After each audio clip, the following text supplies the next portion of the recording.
The meeting between UK Prime Minister Keir Starmer and Commission President Ursula von der Leyen, I think, underlines their commitment to a UK-EU reset. That political willingness is really essential to getting it off the ground, but that's by no means sufficient to ensure that it's a success. Our recent report, Negotiating Uncertainty, laid out in detail what we need to see to strengthen UK-EU relations, and indeed why this is so important. And it starts with that a shared understanding that this is a really significant relationship for both sides. This is €1 trillion of trade per year. That's the EU's second largest trade partner, the UK's largest. That's crucial for our competitiveness, but equally for European security, for energy, and for many other subjects. We need to see strong UK-EU cooperation. What then has to change to make that happen? Well, the UK has to become a better negotiator. It has to really understand in much greater detail its objectives. It has to be discussing those with stakeholders in a relatively open manner and then presenting them to the EU backed up by those stakeholders in a kind of Team UK approach. But it's not just all on the UK side. The EU actually has to decide what's the structure of this relationship. It keeps saying that the trade and cooperation agreement can't be reopened, but it also doesn't want a series of agreements like with Switzerland. Well, it has to be one or the other. You can't essentially preserve this relationship forever in exactly the form it is now. There's too much going on. Both sides have too many interests.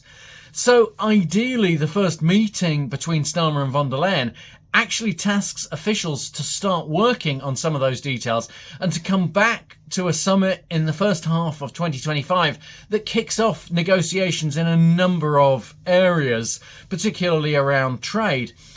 But actually, I think for energy and security, we can start now, and officials, specialists on both sides, should be talking to each other now to try and reach some early deals, because those are areas where both sides have a shared interest. In areas like the veterinary agreement or youth mobility, there are different UK and EU interests, and the crucial thing there will be to understand the packaging and the sequencing and how those go together with other issues such as fisheries, data adequacy, the TCA review, and various other things that have to happen over the coming years.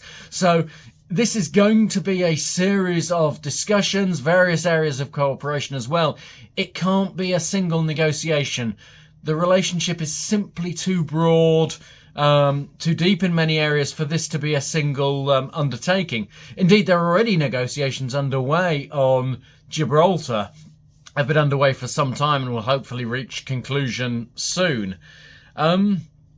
And what this all means is that teams in London and in Brussels need to be working with each other to coordinate this overall relationship far better than we've seen to date. We shouldn't be seeing this as an antagonistic negotiation. What can we get out? What can we hold back from the other side?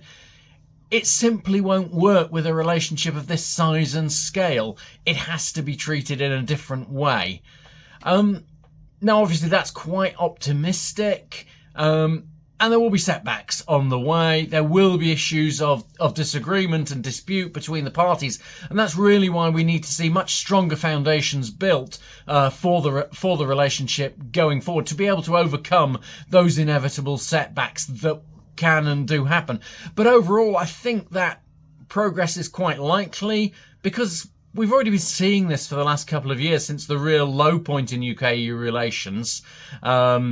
We've seen the Windsor Framework be agreed. We've seen the UK go back into the Horizon scheme. So while emotions still run high after the divorce, we're also seeing, if you like, a return to the need for thinking about this relationship properly, in context, and not worrying that there are red lines. The UK is not immediately rejoining. For the time being, it's all about stabilising, normalising and deepening the UK-EU relationship, and at a later date we can work out whether that's the final version of the relationship or what might change in the future in the UK or the EU. But for the moment, it's really important that Keir Starmer and Ursula von der Leyen make progress on this reset.